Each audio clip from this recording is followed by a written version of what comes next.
Je vais commencer par la présentation donc, de ce petit compteur cellulaire mobile, en fait, donc, qui est fait par Dairequality, qui s'appelle le RT10. La société, effectivement, a été créée en 2008. Elle est basée aujourd'hui à Toronto, au Canada, évidemment.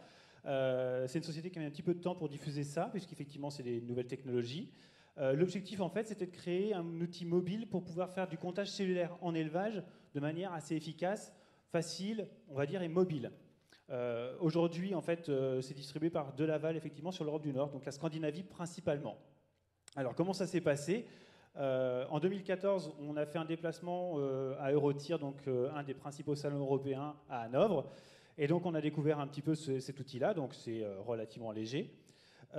Au second semestre 2015, on a commencé à regarder un petit peu ce qui pouvait se faire avec cet outil-là. On a fait une signature de partenariat avec Dairequality et Ellipse. Et on a commencé quelques tests techniques.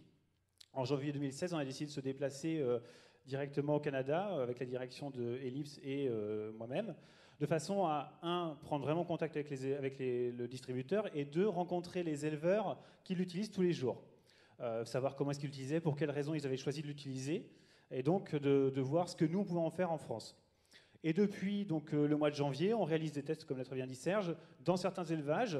On essaie de comparer en fait les résultats qui ont lieu donc, sur le Dairequality, donc le RT10, et ce qu'on a avec notre laboratoire de référence, donc le LILAB, à Château-Giron. Donc on a aussi fait quelques résultats bactériologiques, mais qui viendront pour plus tard pour confirmer en fait les quelques informations qu'on retrouve aujourd'hui. Donc ce que je vous propose, c'est directement de vous faire une démonstration. Donc voilà, j'ai un iPod ici en fait avec un petit analyseur au dos, en fait un lecteur numérique. Et donc je déclare l'application. Pendant ce temps-là, ce matin, donc moi je suis allé chercher un petit flacon de lait. Hein. Beaucoup doivent le connaître.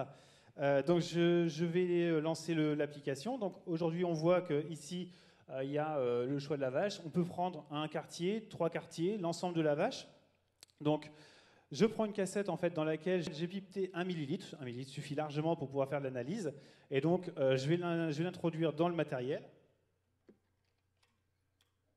Je choisis la vache, dont par exemple la 3517 pour ne pas citer qui que ce soit, que j'invente. Et donc je valide en fait que la vache est bien au bon endroit. Je lance le test. Donc le test en fait il dure 43 secondes.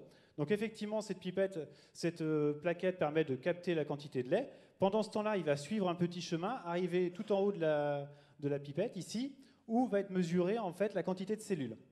Donc, l'objectif, ou du moins les services, on va en parler tout à l'heure, qui pourraient être mis en place, c'est un peu comme le CMT, donc le test manuel, c'est de vérifier peut-être avant traitement si la vache est effectivement infectée, peut-être après traitement, savoir si la vache était bien traitée et s'il n'y a pas de résidus cellulaires dans la mamelle. Donc, ça permet de piloter un petit peu la santé de la mamelle au quotidien, si on veut, sur plusieurs vaches.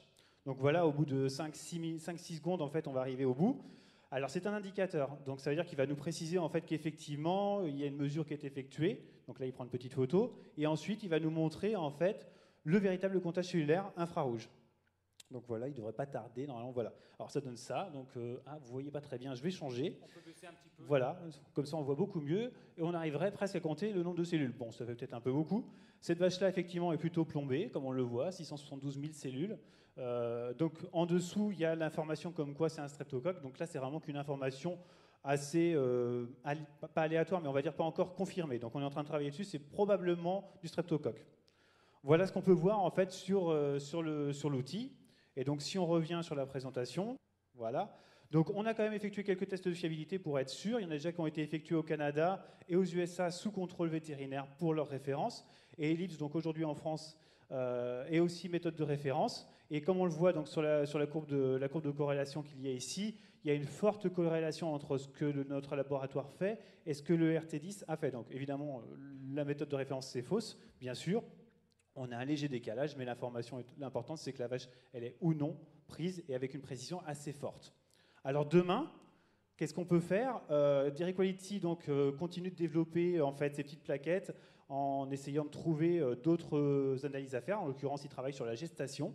Et on sait que la cassette sera encore moins chère parce qu'effectivement, ils essaient de réduire le coût puisque c'est inconsommable.